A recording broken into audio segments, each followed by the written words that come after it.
ഓടുന്ന പെൺകുട്ടിയുടെ പേര് രഞ്ജിനി ശ്രീനിവാസൻ. ഹമാസിനെ സപ്പോർട്ട് ചെയ്തതിന് അമേരിക്കയിൽ നിന്ന് ആട്ടി ഓടിക്കുകയാണ്, നാട് കടത്തിയതാണ്. US കൊളംബിയയിൽ PhD എടുക്കാൻ പോയതാണ്, അതായത് പഠിക്കാൻ പോയതാണ് കേട്ടോ. പക്ഷെ പഠിക്കാതെ ഹമാസിനെ സപ്പോർട്ട് ചെയ്ത് റാലി സമരമൊക്കെ ആയിട്ട് പലസ്തീൻ അനുകൂല പ്രകടനങ്ങളൊക്കെ നടത്തി നമ്മുടെ നാട്ടിലെ പോലെ സുഡാപ്പി വന്ദനമൊക്കെ നടക്കുന്നതിന്റെ ഫലമായി അവിടുന്ന് നാട് കടത്തപ്പെട്ടു. പഠിക്കാൻ വന്നാൽ പഠിക്കുകയാണ് ചെയ്യേണ്ടത്. മറ്റു രാജ്യങ്ങളിൽ നിന്ന് പഠിക്കാനായി വന്നിട്ട് US-നെതിരായി തീവ്രവാദത്തെ സപ്പോർട്ട് ചെയ്താൽ ഒരു കാരണവശാലും US തുടരാൻ സമ്മതിക്കില്ല എന്ന് ട്രംപ് പറഞ്ഞിരുന്നു. അതിന്റെ ഭാഗമായി തീവ്രവാദത്തെ സപ്പോർട്ട് ചെയ്ത വിദ്യാർത്ഥികളുടെ ഒരു ലിസ്റ്റും പുറത്തുവിട്ടിട്ടുണ്ടായിരുന്നു. ആ ലിസ്റ്റ് പ്രകാരം ഒന്നില്ലെങ്കിൽ കയ്യിൽ വിലങ്ങ് വെച്ച് അവരവരുടെ നാടുകളിലേക്ക് കയറ്റിവിടും, അതല്ലെങ്കിൽ സ്വയം നാട് വിടുക എന്നുള്ളതാണ്. അവിടെ ഒരു ആപ്പ് ഉണ്ട്.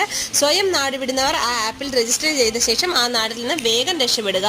രഞ്ജിനി ശ്രീനിവാസൻ അതിബുദ്ധിമതിയായതുകൊണ്ട് കൈവിലങ്ങ് വെച്ച് നാട് കടത്തുന്നതിന് മുമ്പ് കാനഡ വഴി സ്വയം രക്ഷപ്പെടുന്ന വീഡിയോ ആണിത്.